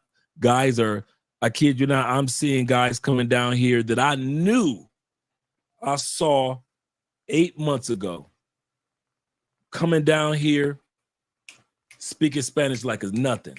And every single one of them swear by the Pimsleur app. And these guys will say, Dre, I'm only on level 2 of 5 of Pimsleur. Okay. Every single dude, my friend who passed on in Brazil, he passed on during the pandemic. And he was the one that's how he learned Portuguese. He said, listen, that Pimsleur helped me out. And then what helped him out the most, and I don't know if my man Amin is in this scenario, being in a Spanish speaking culture helps you out. So along with the Pimsleur and being in a culture to where you could just walk out the door and apply it with your neighbors, the grocery store, everywhere. It sticks in because I've got so many Spanish songs and words of songs in my mind. Just from being being in Cali is the salsa capital. So I'm surrounded by salsa, bachata, kumba music, merengue. So I'm constantly hearing, and then you being in Bogota, surrounded by so much music. Like they have the Colombian Jazz Fest in Bogota every year in the park. And so it's little things like that makes it easier for us. So that's what I'm doing right now. I'm doing the Pimsleur, and I'm taking advantage of practicing it as I walk out the door. That's awesome. That's awesome. I wrote down Pimsleur. I've heard of it before, but I haven't. Dude, I've met at least 5 or 6 dudes that did Pimsleur, and I'm talking about their Spanish is, and I'm with them, and I'm watching them at restaurants. I'm watching them when it comes to negotiating with their Airbnbs. I'm watching them just and walking up to the ladies, conversing. I'm watching them in the gym, and these dudes were telling me, I'm just starting. I'm like, you just starting? You that good? And they're like, and you in the States, so you're not even getting a chance to use this every day. Yeah. I'm like, how much more could a person, pick it up rapidito if a person applied themselves here in South America? So I'm like, especially in Colombia, Colombia is voted by the Linguistic Organization Society as the most perfect Spanish that you could learn. Yeah. People come from all over the world to Colombia just to learn the correct way of pronouncing certain words. Yeah. And so to be here and not be in DR learning Spanish or Puerto Rico learning Spanish. Yeah, it's a difference. Or in Cuba learning Spanish. You're like, Yeah. Don't even talk about Chile. Don't even. That's another world too. So wow. Yeah, what helped me is that my wife doesn't speak English, and so every minute of every day, I have to speak Spanish. Mm-hmm. And everyone in my neighborhood speaks Spanish. No one speaks English. My niece speaks English because she lived in the States for 5 years, but she's the only family member that speaks English. And even when I speak with her, it's in Spanish. The first 4 or 5 months I was down here, it was the Titanic. It was a disaster. I would say something to someone on the street, and all they would say is "¿Qué?" What? Hey, come on. Yeah, exactly. And it was rough. It was rough. It was rough. So it was every single day was frustrating. I mean, the level of frustration, and that's where my stress was coming from, Andrea, when I first got here, was just not being able to communicate, because we're communicators. We're very expressive.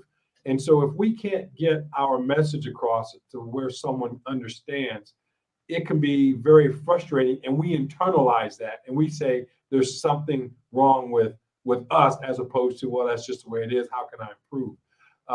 But I got over that. If I make a mistake, muck it. I made a mistake, right? That's it. And it's not the end of the world. No, no small animals were killed during the making of that mistake. But it was my mother-in-law who taught me all the curse words. It was my mother-in-law, because I kept hearing a term in the street. I was like, what is this? What is this term? Yeah, that's what I do.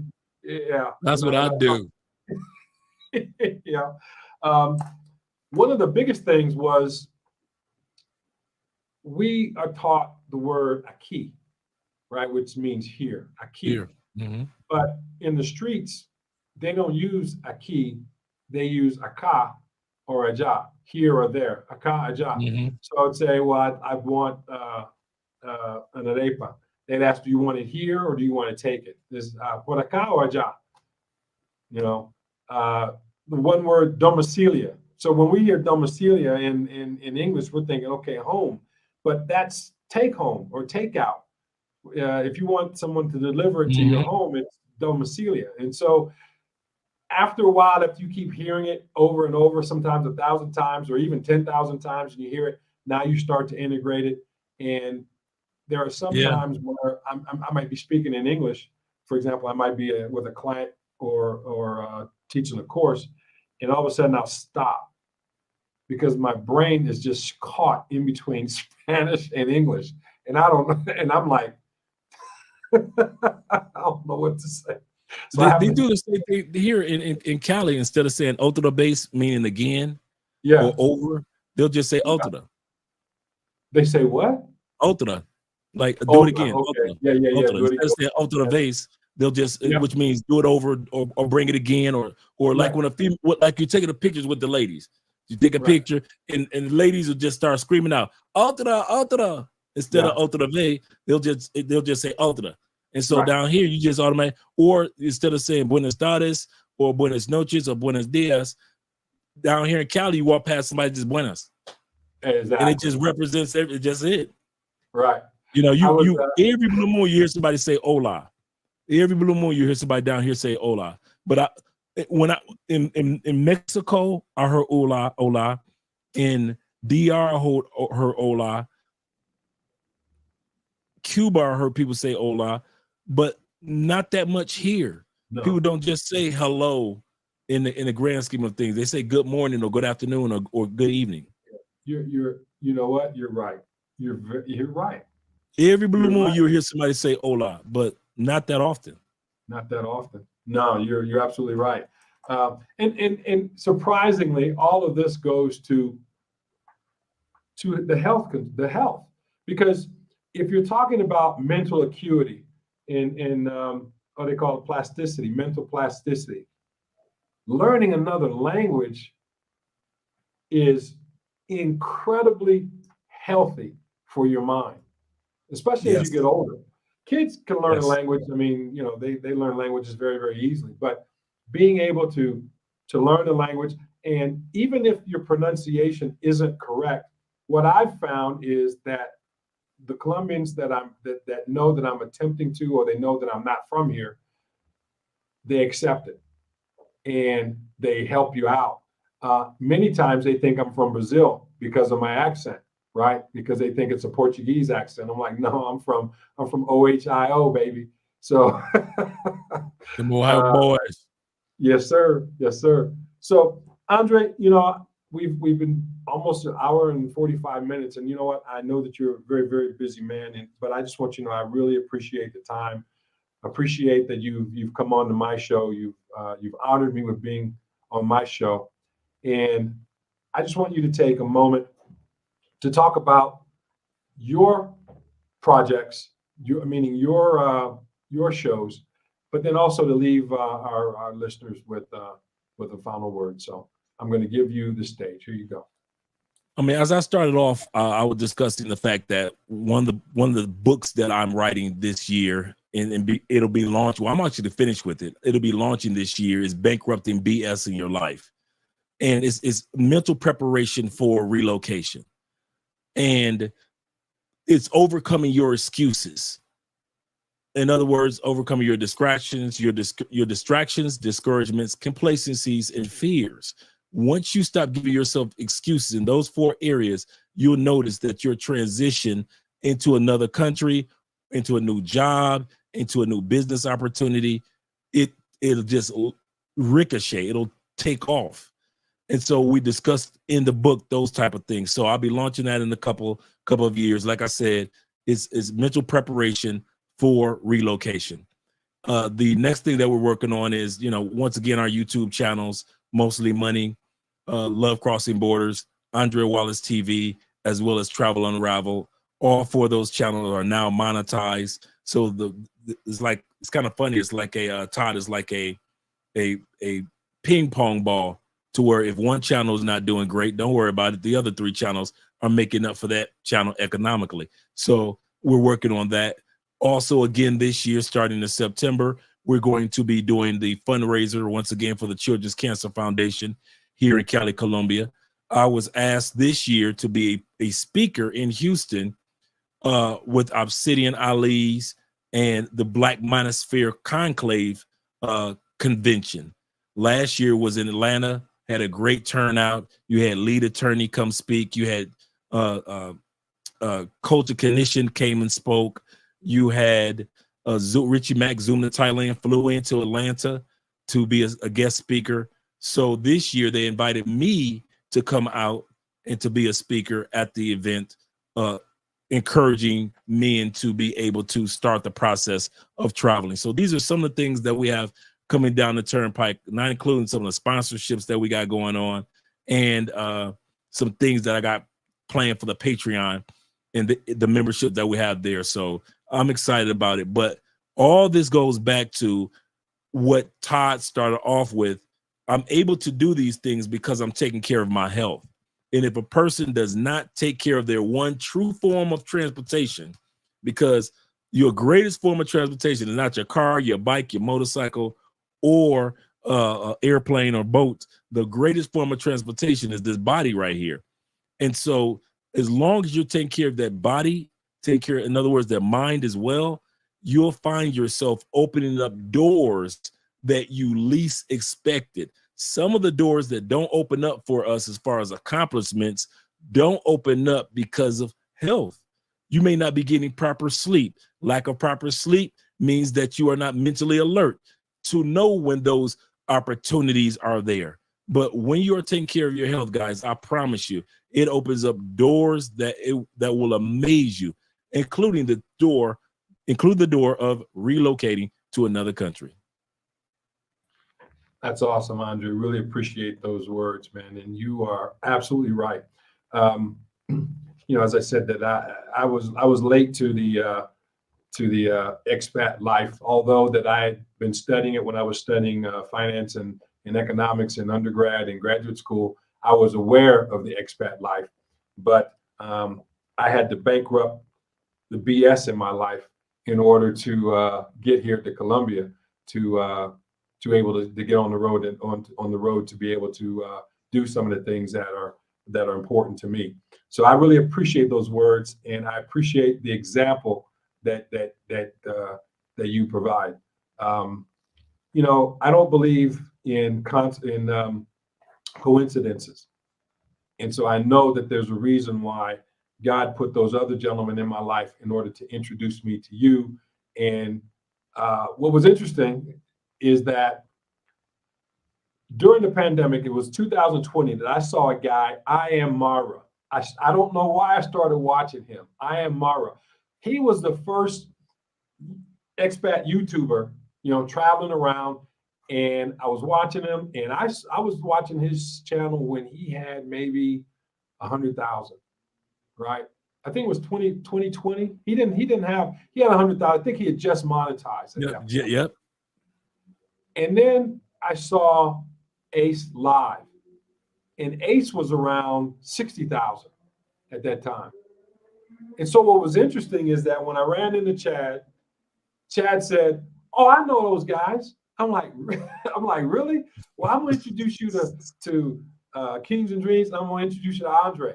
And man, I tell you what, that changed my life. And so not only did my wife in Colombia save my life, but by being here and being introduced to you brothers has expanded my mind, expanded me mentally, spiritually, psychologically, in every way possible. And I just want to say thank you, man. We appreciate the fact that you're a part of what we all are trying to do here in South America, and by encouraging and being an example to other men that they can accomplish the goal that we've accomplished. You've been a shining example, Todd, of literally the blueprint of how it's supposed to be done if you want it done, how it can be done with no excuse if a person just buckles down. And it's going to be challenges along the way.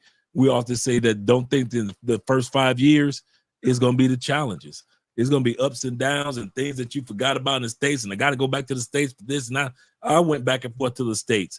Todd has had to go back and forth to the States because of different issues. We both have been there. So those first 5 years of relocating is still a juggling of getting everything in order but after that first 5, 6, 7 years, things start to slowly smooth themselves out. And back to what we were talking about before, when you are healthy, you can handle that storm. You can handle those situations. But if you're not physically or just mentally healthy or prepared yourself for these ups and downs, it'll frustrate you. And you move back to the United States, with your tail between your legs, upset with yourself, thinking that it didn't work. But all it was the fact that your mental health was not ready for the experience that you were supposed to truly enjoy. Right. Absolutely. So I'm glad that you are a shining example of how it's done, man. You give us somebody to brag about, brother. Well, I tell you, you really do. I thank you for that coaching too, man, because iron sharpens iron, and oh yeah, there's a reason why the Almighty sent people out in twos. Because when you find yourself, man, that's a good way of putting it. It's challenging, bro. Yeah. And I remember that with the consultation that we had, and I told you, I was like, man, I'm just frustrated because, the life that I want to live is here. Why? Because I'm happy. And, most people live lives of quiet desperation, and I was one of them.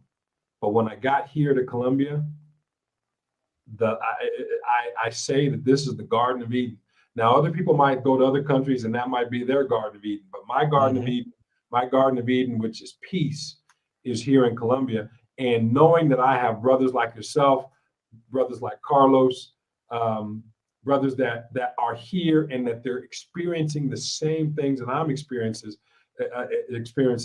it makes it easier to persevere. And I just want to encourage anybody that's watching this, reach out to Andre, reach out to myself, reach out to Passport Stamp, reach out to Kings and Dreams, reach out to Learn Crypto TV. Listen, you have people that you can talk to and that they're going to be honest with you. And as I said, Andre is going to hit you between the eyes, and you know what? It might make you feel uncomfortable, but it's for you. It's for your good.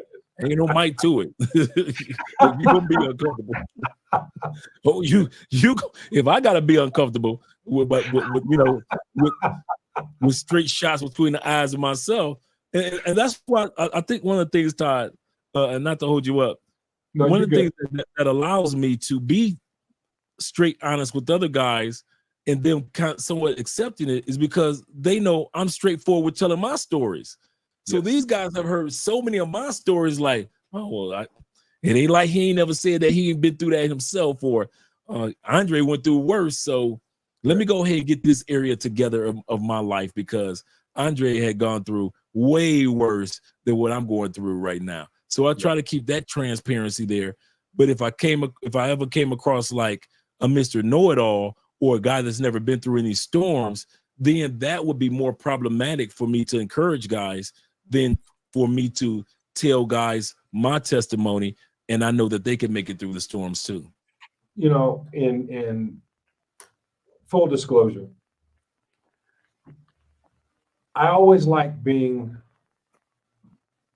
close to and communicating to people that are smarter than me, right? And with the group that I've mentioned, I know that everybody in that group is smarter than I am. And so that makes me want to elevate my game, right? Every time I talk to you, I get nuggets. Every time I talk to you, every time I hear you speak, I get nuggets. I'm like, man, you are so intelligent, but you are so down to earth. You're not boastful with it, right? No. You know you're smart. You're smart. Everybody that talks to you know that you're smart. But the way that you present the information, it's acceptable because you're not boastful or braggadocious or pumping your chest. You're one of the most humble people that I've ever met, man. And to have that level of intelligence with the humility, it's motivating. I'm like, man, I gotta elevate my game. I mean, I just want to be a fly on the wall when you're in there, man. And I appreciate you. Thank you, brother. I appreciate that, man. I really do. That's a great compliment right there. No, I mean, it's the truth. I mean, it's like, and you've done it, right? You've done it, and you're doing it. And I see you quietly going about your business, and I see the way that you go about your business, and it's very professional. For you to monetize 4 channels, and knowing the statistics that YouTube has for a melanated man to have 4 channels and all of them are monetized, brother, you're in the top 1%, top 0.5% of what's going on. Yeah. So I would encourage, listen, folks, if shameless plug, if you haven't subscribed to Andre's channel, or if you haven't reached out to him directly, it's your own damn fault if you're not successful. You sound like me now. Huh? You sound like me now. It's your own fault, because and you better do it now. I'm gonna tell folks, they better do it now, because when all 4 of those channels hit 100K followers, you're not gonna be accessible. You're not gonna be as accessible as you are now. I mean, it's just the way success goes, right? You catch a person earlier on in their success, and you ride that wave with them. And because when they hit a certain mark, They're just not available. I'll give you an example. And I know I'm being long with it. I apologize for you listeners, but No, I no. got to get this out. Story When I time. started watching Ace Live had 40,000. He was in Barranquilla. He had less than 100,000 followers. Yep. He's got 500,000 followers now. Yep. Now, I've always wanted to meet him. I've always wanted to talk to him. But now I know it's like, you know what? I just got to live vicariously through other people because, you know, he's a busy guy. I see the content that he's putting out there. He's very philanthropic. It's because I saw him actually do something one time in Barranquilla. I was like, man, this guy is quality dude. He went to, and he does things undercover. He's not braggadocious with everything with the things that he does. He went to a small a corner store that was selling fruits and vegetables and drinks and all this stuff. And he told them, every sale that you have, I will pay for that day, right? And he stayed with them all day. And so people was coming up and people knew that they was getting free stuff basically because he was sponsoring that, right? And he, at the end of the day, they said what the sales were, and it was 2 million or 3 million pesos or something like that. Yeah. And he went to the bank and he paid it. And you know what? He didn't want, the only people that knew that he was doing it were the store owner. The people that were in line, he didn't want any of the notoriety or anything. That he was just blessing people. And I was like, man, that was so inspiring and motivating. And I'm like, if he can do it, there's no reason why I can't do it or anybody else can do it. We might not be able to do it at that particular level that he did because he's been doing it for a minute.